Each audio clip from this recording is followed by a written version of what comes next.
día vamos a celebrar este sacramento de la confirmación que estas hermanas nuestras van a recibir. Hoy culmina también un tiempo muy especial, culminamos el tiempo de la Pascua en el que hemos venido celebrando el triunfo de Jesús sobre la muerte, sobre el demonio, sobre el pecado. Jesús que no solamente resucita, sino que instruye a los apóstoles, los acompaña estos 40 días para renovarles aquello que durante 3 años les estuvo explicando y enseñando, todas sus vivencias, todos los milagros que realizó, todo lo que hacía, todas sus enseñanzas. Después de la resurrección, Jesús como que reafirma aquello que a lo largo de esos 3 años de una manera muy particular vivió. Pero será recién el Espíritu Santo el que instruirá a los apóstoles para que empiecen no solamente a recordar, sino a comprender aquello que no habían podido comprender hasta ese momento. Es muy claro y muy significativo, lo hemos vivido en lo que fue la Semana Santa, cómo los apóstoles ante el misterio de la cruz terminan escandalizándose. No solamente se escandalizan, sino que terminan huyendo. Esa idea mesiánica que ellos tenían de un rey Mesías, tal vez imaginándose al rey David, al rey Salomón, en tiempos muy particulares, porque pensemos que cuando Jesús se encarna y asume nuestra naturaleza humana, Israel ya no es una nación libre. Israel está subyugado por el Imperio Romano. Entonces, cuando los israelitas que sabían de las profecías y sabían de las Escrituras todo lo que decían, esperaban este rey Mesías, ¿qué entendían? Que iba a venir un rey que les iba a devolver a Israel la libertad que antes tenían y que iban a recuperar el esplendor como nación que otras veces habían tenido. Pero cuando Jesús les habla de la cruz, cuando Jesús les habla del sufrimiento, los apóstoles se escandalizan. Pedro, Señor, no, ¿cómo vas a morir? Tú, no, yo daré mi vida por ti. Y Jesús, ¿qué le dice a Pedro? Ve detrás de mí, Satanás, porque tus pensamientos no son los de Dios, sino los de los hombres. El misterio central de nuestra fe implicaba necesariamente el misterio de la cruz. Y esto es lo que a los apóstoles les cuesta comprender. De hecho, cuando Jesús sufre y padece la cruz, es apresado, los apóstoles huyen. Heriré al pastor y se dispersarán las ovejas, había profetizado Jesús. Un solo apóstol, San Juan, y María con otras mujeres son las únicas que están al pie de la cruz. El resto de los apóstoles ha desaparecido. Judas que lo vende, Pedro que lo traiciona. Este es el desenlace lógico de una fe que no es fe, que tiene sus fundamentos en lo humano. Esperaban un reino terreno. Y de pronto, cuando Jesús termina padeciendo y muriendo en la cruz, esa imagen de esa religión tan fundada en las cuestiones humanas se desmorona. Esto es lo que le pasa a los apóstoles. Pero la semana pasada que celebrábamos la ascensión de Jesús, después de estos 40 días que Jesús estuvo con los apóstoles, la primera lectura de los Hechos nos presenta a Jesús, que se presenta, que le dice a los apóstoles que vayan, que bauticen, que Él tiene que volver al Padre. Dice el texto que uno de los apóstoles le pregunta, ¿es ahora, Señor, cuando vas a restaurar el reino de Israel? Pero no lo dice en términos mesiánicos espirituales, lo dice en términos humanos. Sí, Jesús ya pasó por la cruz, ya sufrió, ya resucitó, estuvo 40 días con ellos, y los apóstoles siguen esperando que Jesús aparezca con un gran ejército que destruya a todos los romanos y que le devuelva a Israel ese esplendor que tenía. Es decir, pobre Jesús habrá dicho, al final esto no entienden nada. Pero Jesús, ¿qué les dice? Cuando venga el Espíritu Santo,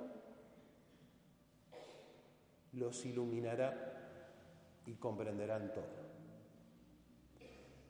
Hoy celebramos esto, el descenso del Espíritu Santo, que desciende en formas de lenguas de fuego, que instruye a los apóstoles para que recuerden y comprendan todo lo que Jesús hizo. La clara consecuencia de esto es que los apóstoles, temerosos, encerrados en el cenáculo, con temor y con miedo, empiezan a predicar el Evangelio. No tienen temor, salen y empiezan a anunciarlo. Esto que la Iglesia recuerda cada Pentecostés tuvo con antelación una presencia muy significativa en la historia de Israel. El pueblo israelita tenía fiestas preestablecidas. De las más grandes está la Pascua, que los judíos celebraban. De hecho, Jesús celebra la Pascua de manera anticipada con los apóstoles, que es la última cena. La Pascua que recordaba para los judíos la salida de Egipto. ¿Se acuerdan cuando José es vendido por sus hermanos, que se va a Egipto? Después terminan yéndose Jacob con todos sus hijos a Egipto, se radican ahí hasta que pasan más de 400 años, terminan siendo subyugados por los egipcios, tienen que construir ladrillos y demás, hasta que Dios suscita a Moisés para que libere al pueblo y vuelva el pueblo a la tierra prometida. Las 10 plagas, todo lo que sucede. La última plaga, que es la plaga del ángel exterminador que pasaba matando a los primogénitos, el pueblo tenía que celebrar la primer Pascua. El cordero, el pan ácimo, vestidos como si fueran a salir de viaje. Si el cordero era mucho, tenían que juntarse con otra familia. Con la sangre del cordero tenían que marcar las jambas de las puertas para que cuando pasara el ángel exterminador en esas casas marcadas con la sangre del cordero no entrara imagen de la sangre de Cristo. Esa es la primera Pascua que celebra el pueblo judío cuando sale de Egipto. Y después Dios le pide que todos los años celebre nuevamente esa Pascua, recordando cómo con mano prodigiosa Dios había rescatado a su pueblo, para que las nuevas generaciones no se olvidaran de aquello que habían vivido. Pero unido a la Pascua hay otro hecho significativo que ocurre 50 días después de la Pascua, después de esa salida, y es en el desierto, en el Sinaí, cuando Dios le entrega a Moisés las tablas de la ley. Este pueblo que sale, pueblo rescatado que pasa por el Mar Rojo, se convierte verdaderamente en pueblo de Dios en el Sinaí, cuando Dios le entrega a Moisés las tablas de la ley. ¿Y por qué se convierte en pueblo de Dios? Porque Dios establece un pacto, una alianza. Por eso también se llaman tablas de la ley o tablas de la alianza.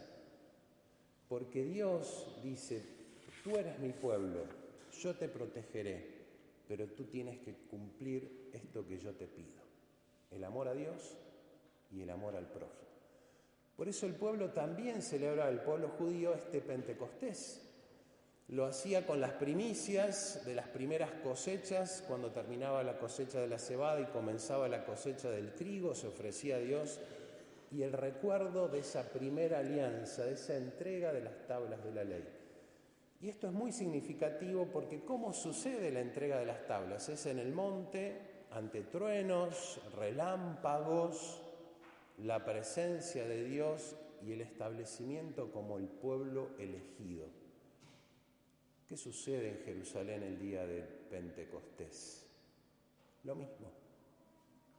El Espíritu Santo que desciende sobre los apóstoles, ese trueno, ese rugido que escuchan todos, que la gente se sobresalta, el poder de Dios que se hace presente. Y de igual manera que Dios estableció su alianza con su pueblo, nace la iglesia.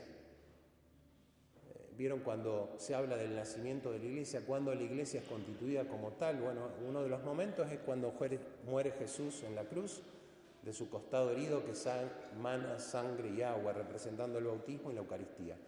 Otro momento es el día de Pentecostés, porque esa iglesia primigenia, constituida por María y por los apóstoles, al recibir el Espíritu Santo, se convierte en la misión de lo que Jesús vino a anunciar, predicar el Evangelio.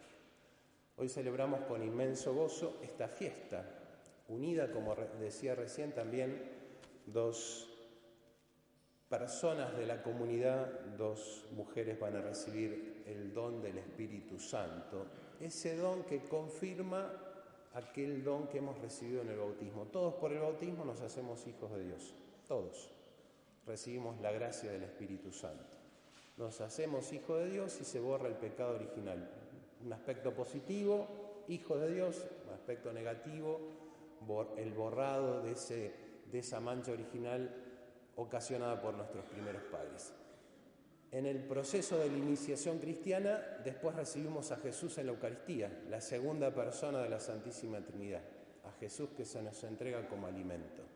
Y culminando la iniciación cristiana, el Espíritu Santo. Padre, bautismo, Hijo, Eucaristía, confirmación, Espíritu Santo, que nos convierte nada más y nada menos que en apóstoles, en testigos. ¿Y apóstoles de qué? ¿Y testigos de qué? Del Evangelio de Jesús, de la buena noticia que Dios nos trajo. Pidamos especialmente por estas jóvenes que van a recibir el don del Espíritu Santo, para que también en este día renovemos todos esa gracia inmensa que hemos recibido y que nuestra Madre del amor hermoso, nos conceda a todos esta gracia. Ave María Purísima,